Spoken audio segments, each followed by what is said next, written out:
Creating your own Pixel Blender plugin is not a rocket science, but there are quite a few things that we will need to know, so let's not waste too much time and simply get down to it. Applications, Utilities, Adobe Utilities, Pixel Blender Toolkit, and let's simply open it and hit Create a new kernel. Some lines of code have been written for us, and this is the plugin. Let's give this plugin some name, like my first plugin, for example, and save it. File, save filter as. Let's give it some name like test, and in order to make it visible for After Effects, we have to place it in After Effects plugins folder. Let's open After Effects, new composition, new solid, and here in Pixel Blender category, we got it, my first plugin. Let's apply it. Ta-da! It did absolutely nothing, but it is there, it exists. So let's now make it do something. Let's, for example, make it multiply all of the pixels by 0.5. So let's type in something between this line and this closing brace. So we will go to the end of this line, hit enter, and let's say DST equals DST times 0.5, semicolon to close the line. If we leave it this way, all of the 4 channels will be multiplied by 0.5, meaning the red channel, green channel, blue channel, and the alpha channel. But let's say that we want to leave the alpha channel as it is and multiply only the RGB. So we can say dst.rgb equals dst.rgb times 0.5. File, save filter, and reopen After Effects. New composition, new solid. My first plugin. Bam! Red, green, and blue channels have been multiplied by 0.5, but alpha channel remained unchanged. Okay, let's take a look at this line. If you have never done any scripting, this line may seem very weird to you. Well, dst.rgb equals dst.rgb times 0.5. This equation is true only if the dst.rgb is equal 0. But if it has any other value, this equation will not be true. But this is not the equation. It's the assignment. We assign some value to the variable. dst.rgb is the variable, and we say that from now on, dst.rgb will be equal whatever value the dst.rgb had before multiplied by 0.5. And there is a shorthand to write something like that. We can say dst.rgb times equals 0.5 semicolon. And this line means exactly the same as this line. So let's delete this line. So now if we write dstr times equals 0.5, this will only multiply the red channel by the 0.5. We can say rg or rb or gb or a. We can also say dst open square bracket 0 close square bracket, and this will mean exactly the same as dst.r.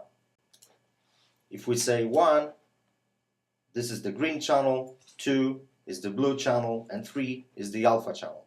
Now let's talk a little bit about variables. dst is a variable, and here some value has been assigned to this variable, whatever this line means. And here we have assigned some value to the dst.rgb, so it means that we have changed the dst. dst is a variable. The value of the dst can change. Before we can use any variable, we have to declare it. So we have to say what will be the type of this variable and what will be the name of this variable. This, for example, 0.5, this is the figure. And in scripting, it's called float. So we can say, for example, float a semicolon, and this means that we have declared the variable a, and its type will be float. And now we can assign some value to this, and it should be the float value. So we can say a equals 0.4, for example, semicolon to close the line.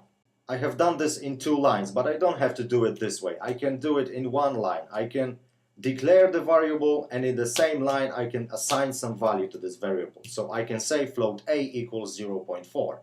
Now the variable has been declared and some value has been assigned to this variable.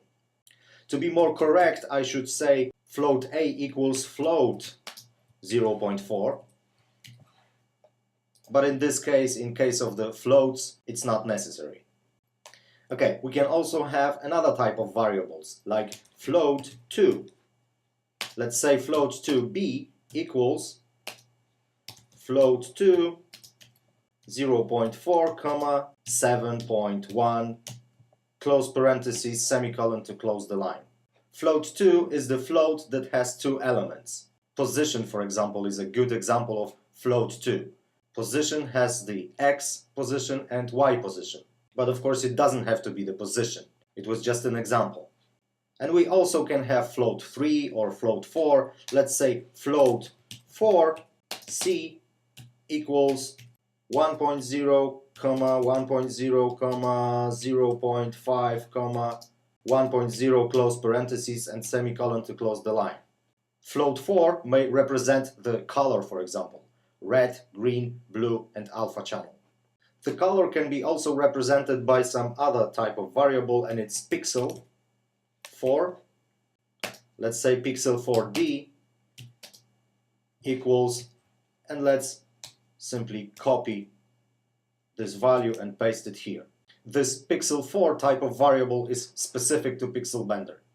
Here, for example, you see DST is declared in this line and its type is pixel 4. We can also have the variables of the type integer. So we say int e, for example, equals 1, semicolon. Integer is the whole number. 0, 1, 2, 3, those are integers. 0.5 is not an integer. 7.1 is not an integer. And take a look at the difference here. When we type in some float, we have to do it this way. We always have to say 1.0, 175.0. And if we use integers, we don't do it this way. And this is rather obvious why. Another type of variable that we will be using is Boolean. So let's say Boolean f equals true, semicolon. Boolean is a type of variable that can have the value of true or false. The best example of Boolean would be a checkbox in After Effects. You can turn it on, so it's set to true, or you can turn it off and it will be set to false. And then we will be able to make some conditionals. So we will, for example, say if open parentheses f equals true, close parentheses, then do something. Then, for example,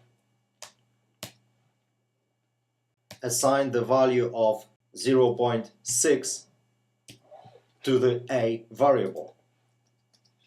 So those lines say that if f is equal true, then a will be equal 0.6. If it's false, it will not be equal 0.6, but the value will remain as it was before those lines. Or we can say, for example, if f equals true, a equals 0.6, and else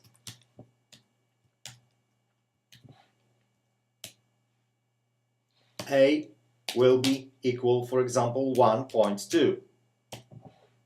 Okay, so let's say that if f equals true, and take a look at this, we use two equal signs, because this is not the assignment.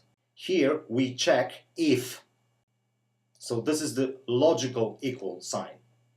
We can also say, for example, if open parentheses a is larger than 0.2, close parentheses, and so on. Okay, but this is not much fun because we have declared the variable of the type Boolean and we have assigned the value to true. We would rather want the user to enter this value. So we would rather give the user the parameter that he can change. So parameters are declared here. So we say, for example, parameter Boolean, let's call it do it, and semicolon. Then we can say Boolean f is equal do it. So if do it is equal true, f will be equal true. If do it is equal false, f will be equal false. or we can resign from this variable, and we can here say if do it equals true, but we can also say if do it, and this is enough.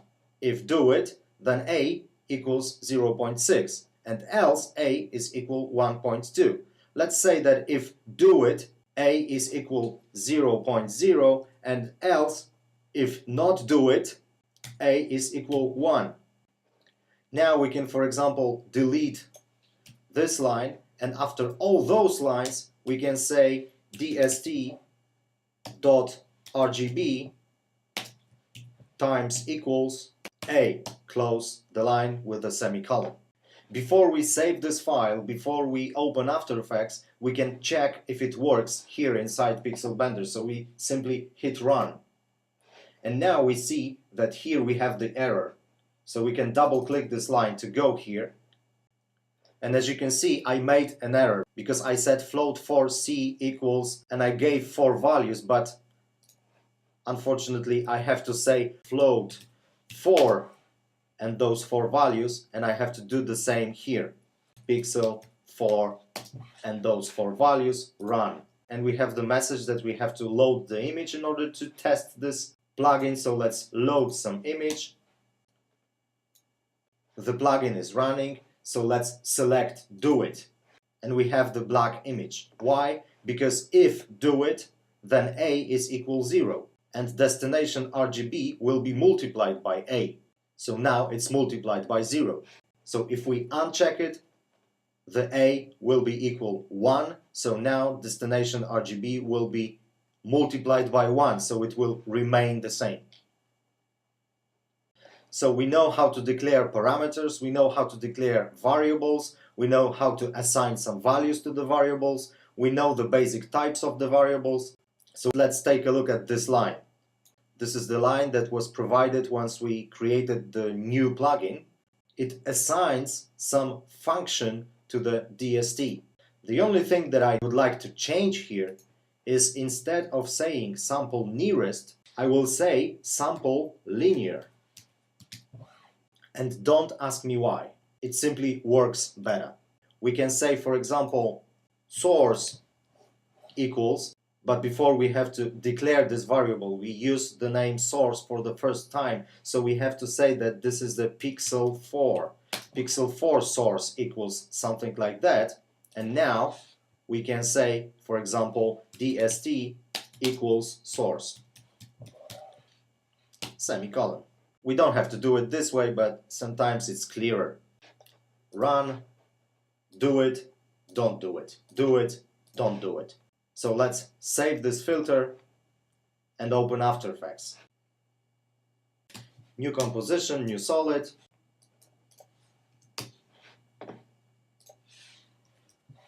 My first plugin. Do it, don't do it, do it, don't do it. Okay, so let's give the user some other parameters. Let's say parameter float power, for example, semicolon. Let's also give the parameter float percentage, semicolon. Let's give the parameter float angle,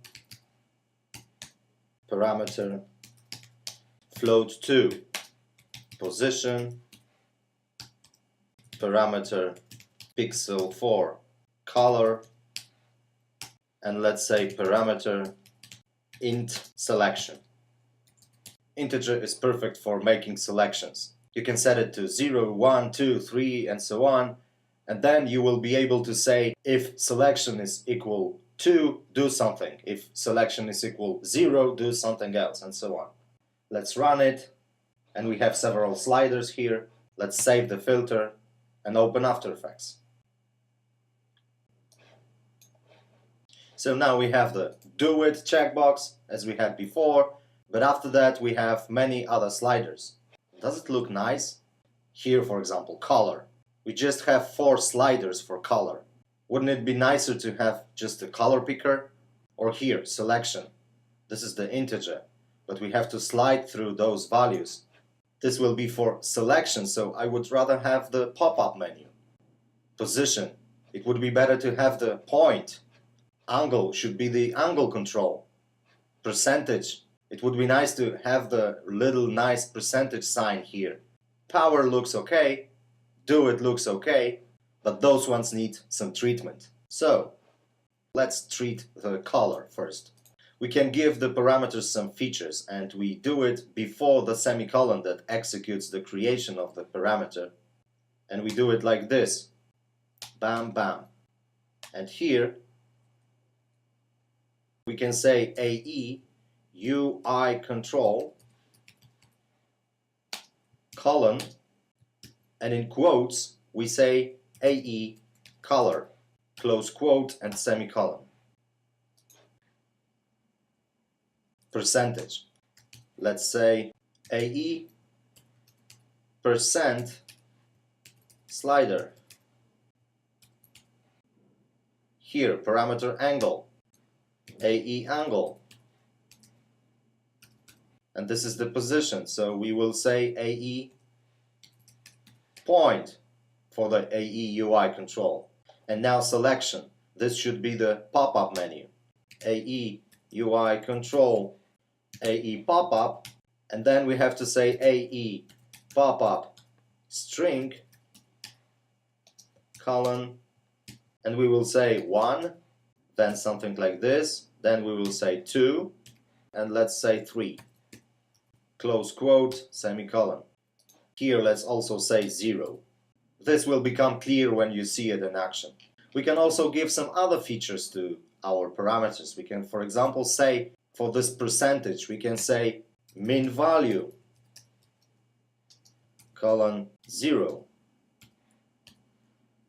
max value colon 100. And we can also set the default value. Let's set it to 50. And every parameter can have its own AE display name. Let's say opacity, for example, in percents. Let's first run it to see if we didn't make any mistake. Okay, it's running, and now let's save it and reopen After Effects. So now it looks a little bit nicer. You see opacity in percents. It is 50% because we have set the default value to 50. Because we have set the max value to 100%, we cannot go beyond this value. And we cannot go beyond 0 because we have set the minimum value. Here we have the nice angle control. Position looks like this. Color is just a color picker. We can set the default value for the color, for example. Default value pixel 4 1.0, 0.0, 0.0, 1.0, and this will be red. Run. Oh yeah, I forgot about the semicolon. Run. Now it's okay. Let's save it and reopen After Effects. Now the color by default is set to red. Now this selection 0, 1, 2, 3. Those are the words that we have specified here in AE pop-up string. We can say blably, blably here. Let's save it. And now the value of the selection is set to 0. Now it's set to 1.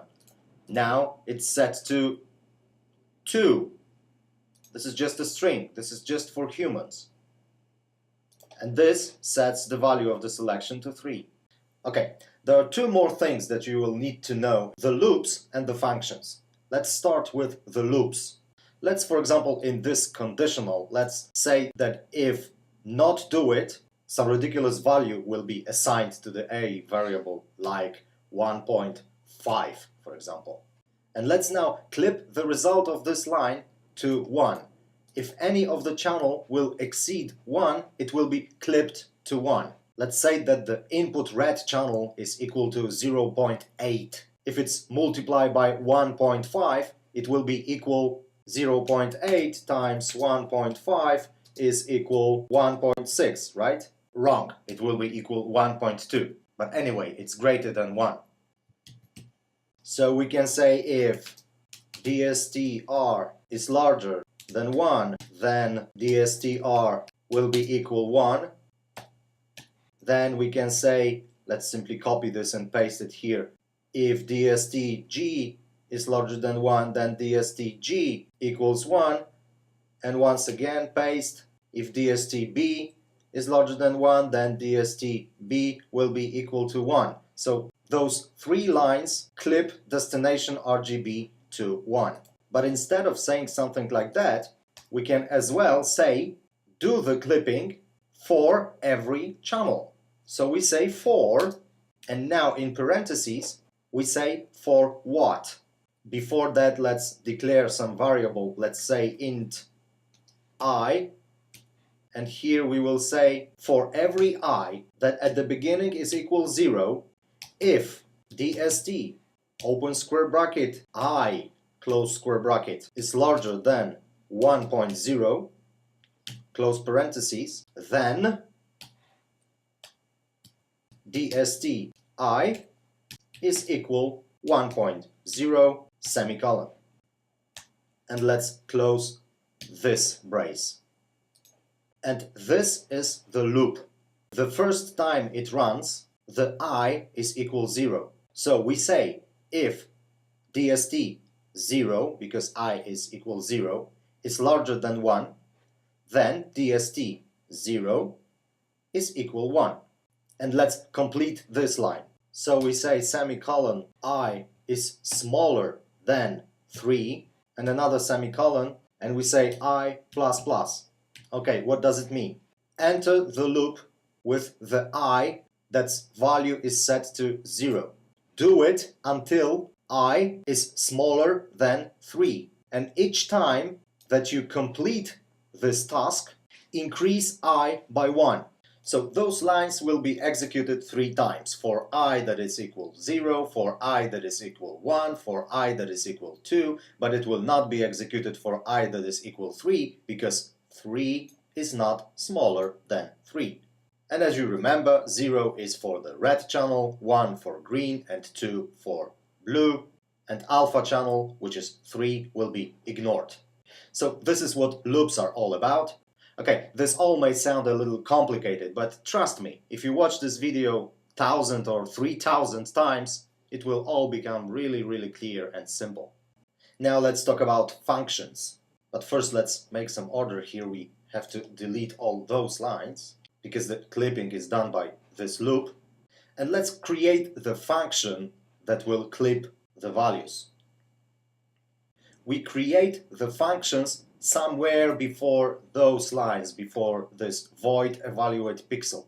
I like to create functions after parameters and before those input-output lines.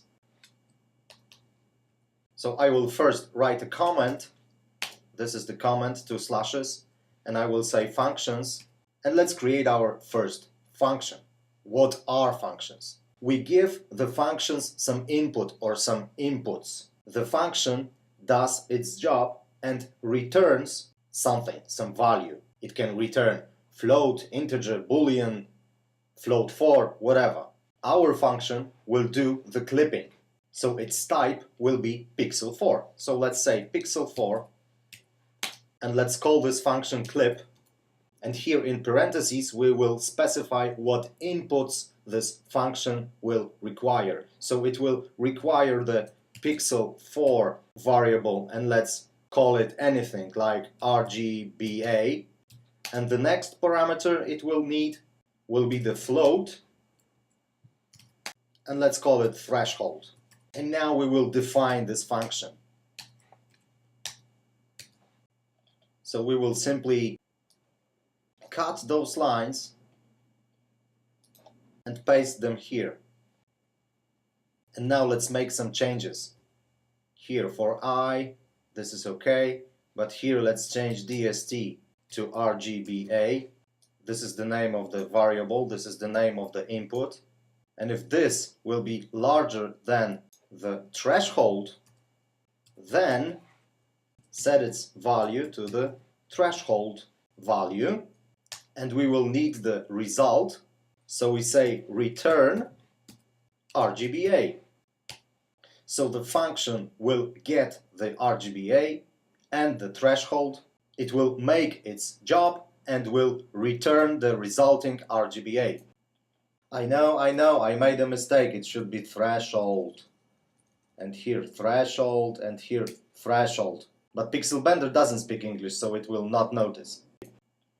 So here we can say DST equals clip DST, comma, float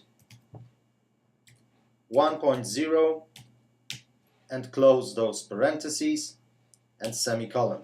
So this line assigns the value to the DST, and this value is the result of executing the function clip that we just created with the first input, that is DST, and the second input, the threshold, that is set to 1.0. Okay, if you managed to go this far, you deserve some reward.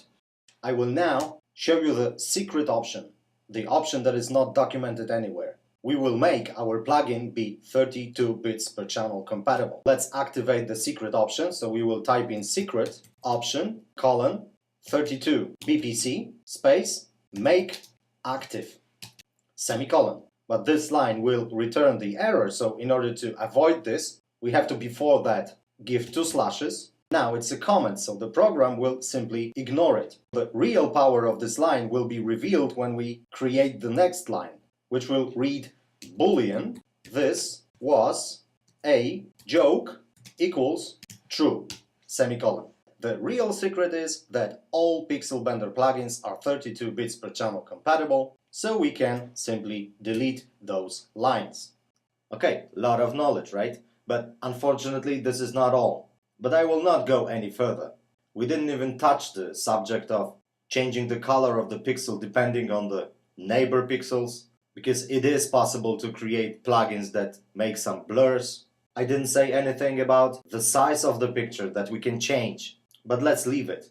Let's now take a look at one of the plugins that I created that is called Mix Color.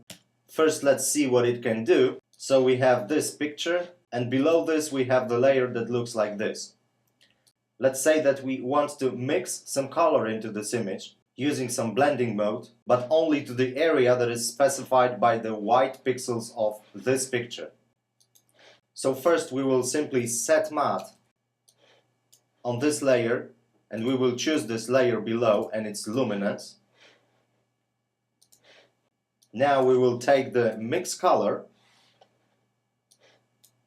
and we will mix some dark red color into this image using, let's say, multiply blending mode, and we will use the current matte for the input, but then we will bring back the rest of the image by turning on this little checkbox.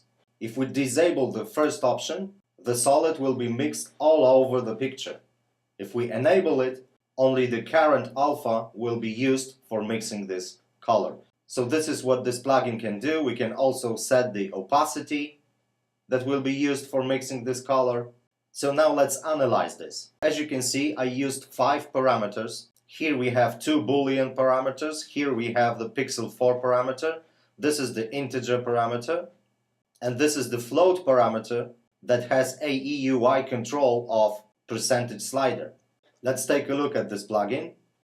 And let's go down. This is just a license block. This is commented. And now, this is the name of the plugin. First parameter, use current matte for input. This is how it's displayed. And this is the name of this parameter. And this will be used in the rest of the plugin. The other Boolean parameter, set full output matte. And then I have the parameter pixel 4 solid. And then the blend. This is where the user specifies the blending mode. So I have 25 blending modes, and this string will say what user will see. And then I have the slider for opacity. For the blending mode, I have created the function that will return the pixel 4. It has 2 pixel 4 inputs and 1 integer input that will specify which blending modes should be used. Then, of course, we have the input image for SRC, output pixel for DST. And those lines do all the job. So here I have this line that is provided once I create a new kernel, but I changed the function from sample nearest to sample linear. So the source samples the source, I have set the source 2 to be the solid, and this solid is specified here in this parameter, so the user picks the color. Here is a declaration of some variable, and now the blending mode. So I will say that source 2 will be the result of executing the function blend pixels with 3 inputs. First input is the source, second input is the source 2, and the third input is the blending mode, the blend.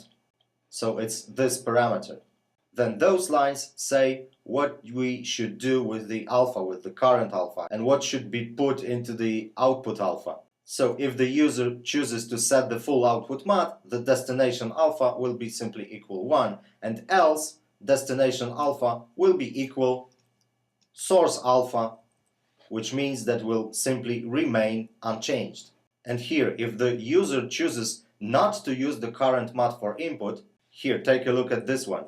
If we say something like this, it means that if current mat for input is equal true, but if we give this exclamation mark, it means that if not current mat for input, so if current mat for input is equal false, then source A is equal 1. Here, destination RGB is the result of executing the function mix. We didn't define the function mix because the function mix is built in. And the function mix has 3 inputs. First input is one value, this is the second value, and the third input is the factor. So as the factor, I used the opacity that user gives me, but because the opacity is the percentage, I had to divide the opacity by 100. And this is multiplied by source alpha. So this is the factor that will be used to mix this input with this input. Now, let's imagine that we would like to mix not the color into the image, but the second image, some other layer, let's say. We can use the same base to create something like that.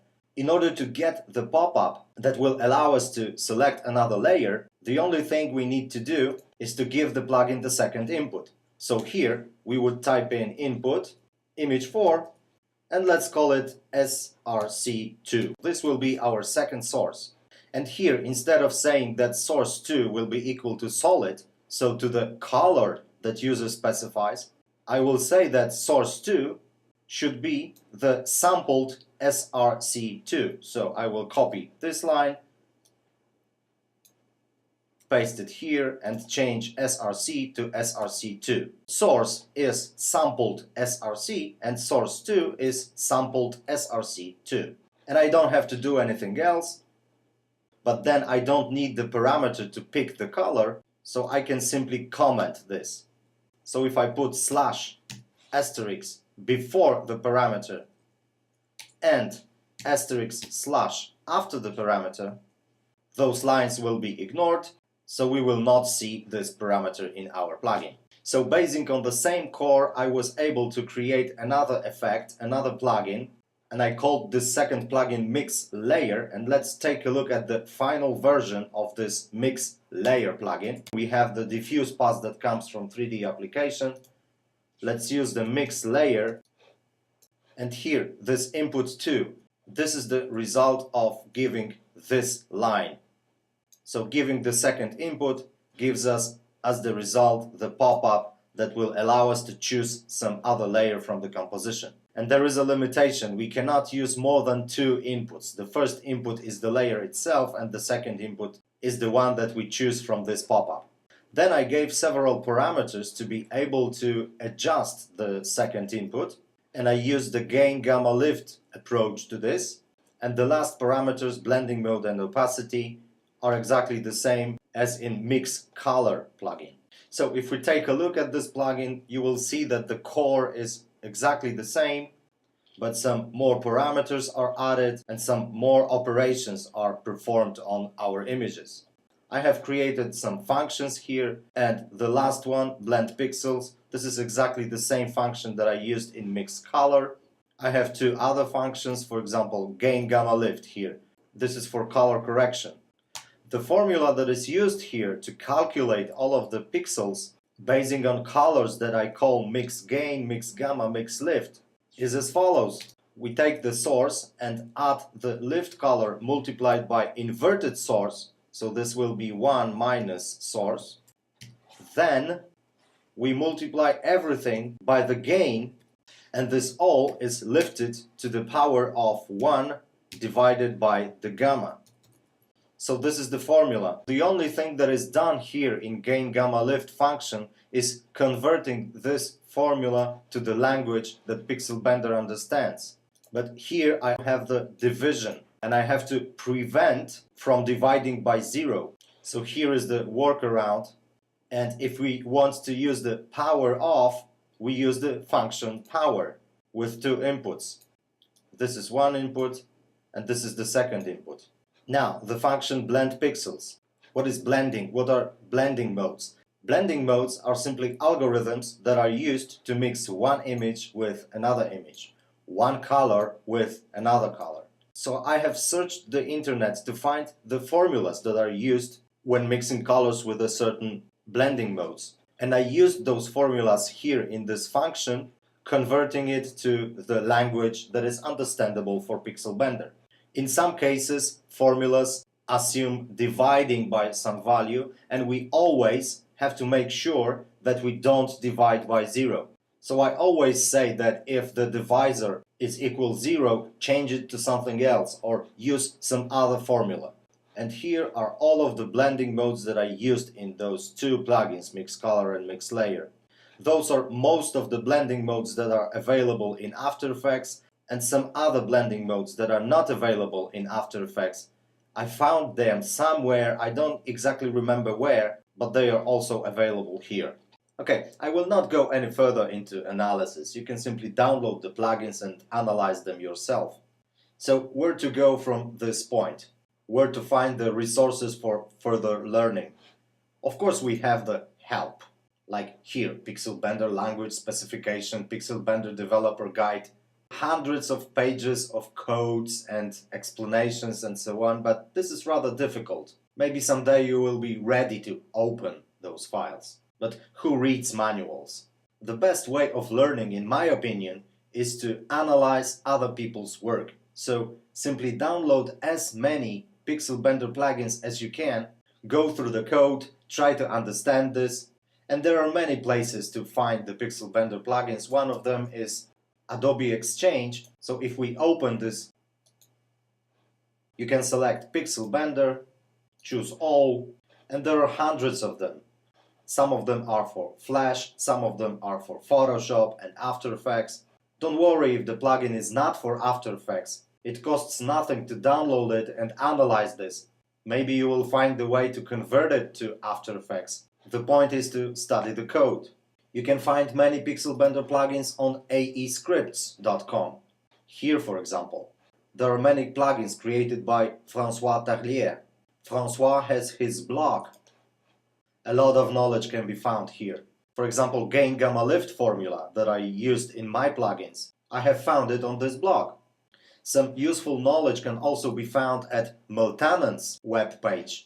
Here, for example, Introduction to Pixelbender. This tutorial was my starting point. I watched this like 2 or 3 months ago, and before that I had absolutely no idea what Pixelbender is.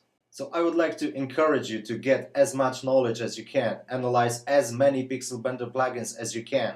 This will allow you to create your own plugins or to improve some plugins that already exist, like mine, for example. I must admit that I'm not 100% sure if the blending modes that I created here work properly. Maybe you will be able to find some mistakes and correct them. Maybe you will find the way to implement some other blending modes that I didn't include in my plugins. So that would be all from me. Hope you find it useful, and I am waiting for hundreds of new plugins created by you guys. Bartek Skorupa, thank you very much. Take care. Bye-bye.